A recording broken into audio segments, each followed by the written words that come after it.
Plastic স্টুলের মাঝখানে ছিদ্র থাকে কেন জানলে অবাক হবেন। আজকাল প্রতিটি বাড়িতে চেয়ার, টেবিল, টুল ইত্যাদি জিনিসগুলি থাকা সাধারণ ব্যাপার। তবে এমন কিছু জিনিস আছে যা অনেকেরই অজানা। আপনি কি কখনো প্লাস্টিকের স্টুলে তৈরি গর্তটি ঘনিষ্ঠভাবে দেখেছেন? কেন প্লাস্টিকের স্টুলে ছিদ্র থাকে কেন? এর পেছনে রয়েছে কিছু বিশেষ কারণ যা খুবই বাস্তব ও বৈজ্ঞানিক।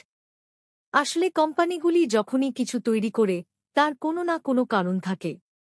এবার জেনে নেওয়া যাক স্টুলের মাঝখানে ছিদ্র রাখা হয় কেন। স্টুলগুলি লোকাল কোম্পানির হোক বা ব্র্যান্ডেড, সবেতেই ছিদ্র থাকে। আসলে স্টুলের চাপ এবং বায়ু পাস করার জন্য এমনটা করা হয়। বাড়িতে কম জায়গার কারণে প্লাস্টিকের স্টুল ব্যবহার করা হয়। কারণ স্টুলগুলি খুব বেশি জায়গা নেয় না এবং একটিকে অন্যটির উপরে রাখা হয়। একসাথে অনেকগুলি স্টুল রাখার পরেও তারা কম জায়গায় ফিট করে এবং ব্যবহারের সময় আলাদা হয়ে যায়।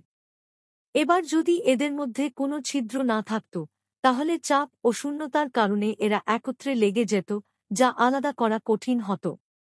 স্টুলের মাঝখানে ছিদ্র রাখার আরও একটি কারণ রয়েছে, যার মধ্যে একটি হল এই প্লাস্টিকের স্টুলের উপর যখনই ভারী আকারের কোনো ব্যক্তি বসেন, তখন তার চাপের কারণে স্টুলটি ফেটে যাওয়ার সম্ভাবনা থাকে। এমতাবস্থায় এই ছিদ্রগুলি নমনীয়তা বজায় রাখে এবং স্টুলটি ভাঙ্গা থেকে রক্ষা পায়। তাহলে এবার নিশ্চয়ই বুঝতে পেরেছেন স্টুলের মধ্যে থাকা ছিদ্রের কতটা ভূমিকা রয়েছে।